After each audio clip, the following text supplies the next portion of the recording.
ప్రభునందు ప్రియమైనటువంటి వారులారా, మన ప్రభువును రక్షకుడైన యేసుక్రీస్తు శుభనామములో మీ అందరికీ నా హృదయపూర్వకమైన శుభములు తెలియజేయుచున్నాను. ఎఫెసీయులకు రాసిన పత్రిక 3వ అధ్యాయము 20-21 వచనాలు చదువుకుందాం. మనలో కార్యసాధకమైన తన శక్తి చొప్పున మనం అడుగు వాటన్నిటికంటేను ఊహించు వాటన్నిటికంటేను అత్యధికంగా శక్తిగల దేవునికి క్రీస్తు యేసు మూలముగా సంఘములో తరతరములు సదాకాలము మహిమ కలుగును గాక. ఆమేన్.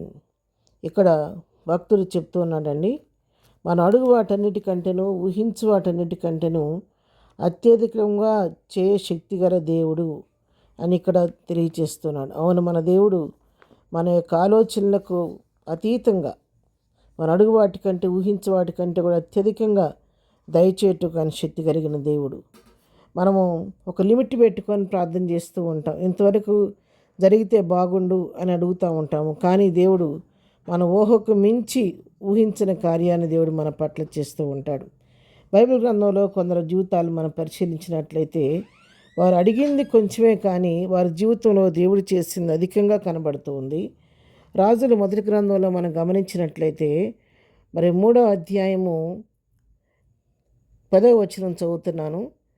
సొలొమోను చేసిన ఈ మనవి ప్రభువునకు అనుకూలమాయను గనక దేవుడు అతనికి ఇలాగూ సెలవిచ్చెను, దీర్ఘాయువునైనను ఐశ్వర్యమునైనను నీ శత్రువుల ప్రాణమునైనా అడుగక న్యాయములను గ్రహించుటకు వివేకమును అనుగ్రహించమని అడిగితివి.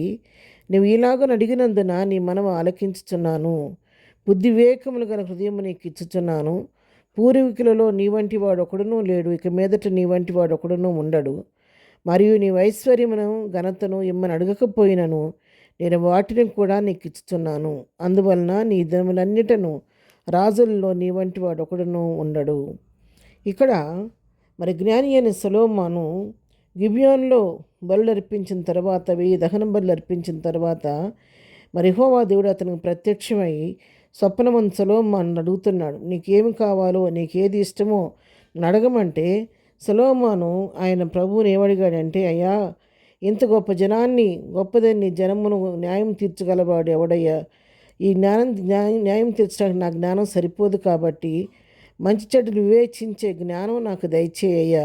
నీ జనులకు న్యాయం తీర్చడానికి నీ దాసుడైన నాకు వివేకంగా హృదయం నాకు దయచేయ ప్రభు అని దేవుని దగ్గర మనవి చేసుకున్నాడు. సొలొమోను చేసిన ఈ ప్రార్థన దేవునికి అంగీకారం అయ్యి ఆయన మనవిని ప్రభు ఆలకించిన తర్వాత ఇక్కడ అంటున్నాడు కదా, సొలొమోను, నువ్వు చేసిన మనవి నేను అంగీకరించాను. నువ్వు దీర్ఘాయువునైన ఐశ్వర్యైనను నీ శత్రువుల ప్రాణాన్ని అడగలేదయ్యా. నువ్వు న్యాయములను గ్రహించుటకు వివేకము గల మనసు అనుగ్రహించమని అడిగావు. కానీ నీవు అడగకపోయినా, నువ్వు అలాగ అడిగినందున నీ మనవిని అంగీకరించాను.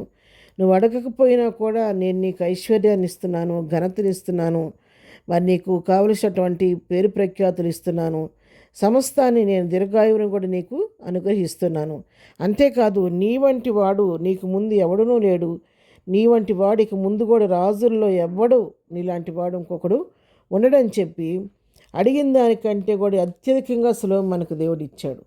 సొలొమోను కేవలం వివేకంగా హృదయం మాత్రమే అడిగాడు, కానీ దేవుడు సొలొమోను యొక్క మనవును అంగీకరించి అతను చేసిన మనవి ప్రభు దృష్టికి అంగీకారం ఉన్నందున దానితో పాటు ఐశ్వర్యాన్ని, ఘనతను, దీర్ఘాయువును సమస్తాన్ని తనకి అనుగ్రహించినట్టుగా మనం ఇక్కడ చూస్తూ ఉన్నాం.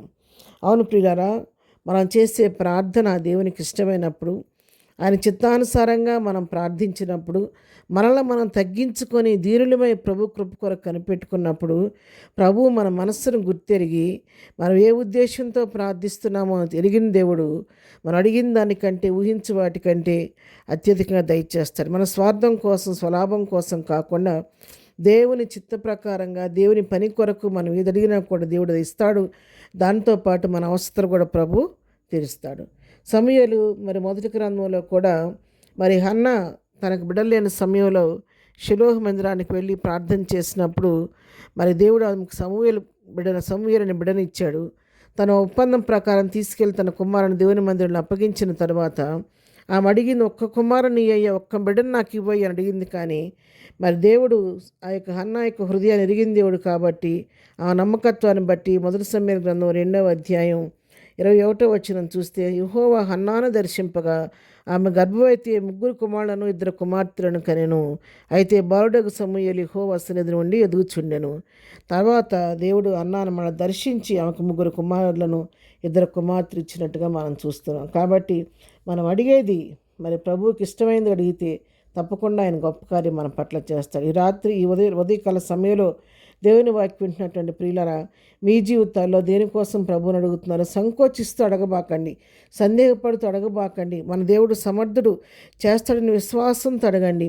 మీ మనవ దేవునికి అంగీకారం అయితే మీరు అడుగుతున్న దానికంటే, మీరు ఊహించుకున్న దానికంటే కూడా మీ పట్ల దేవుడు గొప్ప కార్యం చేస్తాడు.